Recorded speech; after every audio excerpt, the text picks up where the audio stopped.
அனைவருக்கும் வணக்கம். இன்றைக்கி நம்ம ஒரு ரெசிபி பார்க்க போகிறோங்க.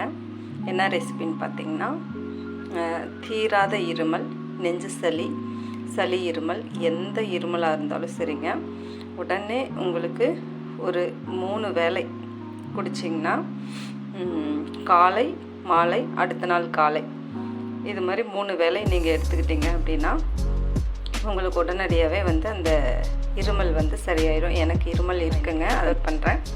சரி, உங்களுக்காக ஒரு வீடியோ போடுவோம் அப்படின்ட்டு போடுறேங்க. பாருங்கள், இதில் ஒரு மாதுளை, நல்ல பெரிய மாதுளை, ஒரு மாதுளை உதிர்த்து எடுத்துக்கணும் மிக்ஸி ஜாரில். இது கூட என்ன போட போகிறோம் அப்படின்னு பார்த்திங்கன்னா, இஞ்சி துண்டு ஒரு சின்ன பீஸ், 4 பீஸ். நீங்கள் பெரிய பீஸாக எடுத்துக்கிட்டிங்கன்னா ஒரு பீஸு, ஏலக்காய் ஒரு 5 ஏலக்காய், அப்புறம் பார்த்திங்கன்னா தேன் 1 ஸ்பூன். இது நம்ம அரைச்சி வடிகட்டினதுக்கப்புறம் மிக்ஸ் பண்ணிக்கலாங்க. இப்போ எப்படி அரைச்சிடலாங்க எப்படின்ட்டு இது எல்லாத்தையும் இதில் போட்டுடலாம். போட்டுட்டு அரைச்சி எடுத்துக்கிறோம். பாருங்கள், அரைச்சாச்சு, நல்லா அரைச்சாச்சு. இப்போ நம்ம என்ன பண்ண போகிறோம்னா, இதை நல்லா இது போல் ஒரு வடிகட்டியில் நல்லா ஊற்றி பிழிஞ்சு எடுத்துக்க போகிறோம். சாறு மட்டும் நல்லா பிழிஞ்சு எடுத்துக்க போகிறோம். நம்மளுக்கு சக்கை தேவையில்லை, சரிங்களா? நல்லா பிழிஞ்சு எடுத்தாச்சுங்க. பாருங்கள், இது நல்லா பிழிஞ்சு எடுத்த சாறு. மாதுளை பழச்சாறு இப்படி தான் இருக்குங்க, கொஞ்சம் தண்ணி போல் தான் இருக்கும். நான் கொஞ்சம் மிக்ஸி ஜார் மட்டும் சும்மா ஒரு 1/4 டம்ளர் தண்ணி ஊற்றி அலசி ஊற்றிருக்கேன். அதனால் கொஞ்சம் சாறு அதிகமாக வந்திருக்கு. ஆனால் மேக்ஸிமம் நீங்கள் ஜார் கூட அலசி ஊற்றாமல் வெறும் சாறு மட்டும் எடுத்துக்கிறது நல்லதுங்க, நல்ல ரிசல்ட்டு தரும். இப்போ நம்ம என்ன பண்ண போகிறோம்னா, இந்த தேனில் ஊற்றி மிக்ஸ் பண்ணிக்க போகிறோம்.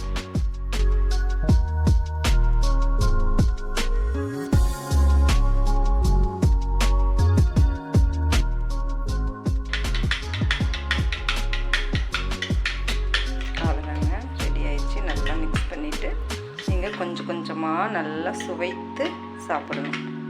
அப்படியே நாக்கில் வச்சு நல்லா சப்பி மெதுவாக நல்லா அந்த தொண்டையில் இதமாக இறங்குற மாதிரி நீங்கள் குடிச்சிங்க அப்படின்னா உங்களுக்கு சளி, இருமல், வறட்டு இருமல் எல்லாமே உங்களுக்கு சரியாயிடுங்க.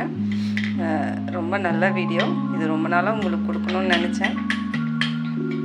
எனக்கு ஒரு ப்ராப்ளம் வர்றப்போ தான் அது செய்யணும்னு தோணுது. அதனால் இன்றைக்கி செஞ்சேன், உங்களுக்காக நான் அப்லோட் பண்ணுறேங்க. நீங்கள் பார்த்துட்டு இதை செஞ்சு சாப்பிட்டு பார்த்துட்டு எப்படி இருந்துச்சு அப்படின்ட்டு எனக்கு சொல்லுங்கள். நல்லா இருக்குது பாருங்கள், நல்லா கலர்ஃபுல்லாக அருமையாக இருக்குது. நான் இப்போ குடிக்க போகிறேன். ஏற்கனவே நான் இது குடிச்சிருக்கேன், என்னோடய குழந்தைங்களுக்கும் செஞ்சு கொடுத்துருக்கேன். இது ரிசல்ட்டு ரொம்பவே நல்லா இருக்குது. பூர்ணமாக குணமாயிடும். ஒரு 3 டைம் குடித்தா போதும். இது பெரியவங்களுக்கான அளவு. நீங்கள் பசங்களுக்கு 10 வயசுக்கு மேலே இருக்கிறவங்களுக்கு 1/2 டம்ளர், 10 வயசு கீழே இருக்கிறவங்களுக்கு 1/4 டம்ளர், அப்படியே நீங்கள் குறைச்சிக்கலாம், சரிங்களா? அந்த மாதிரி குறைச்சி நீங்கள் கொடுத்துக்கலாங்க. இதில் எந்த ஒரு பக்க விளைவும் இல்லை. எல்லாமே நம்மளுக்கு இயற்கையானது. எந்த ஒரு பக்க விளைவும் வராது. தாராளமாக தைரியமாக குடிக்கலாம், சரிங்களா? குடித்து பார்த்துட்டு செஞ்சு பார்த்துட்டு எப்படி இருக்குது அப்படின்ட்டு எனக்கு சொல்லுங்கள். நன்றி.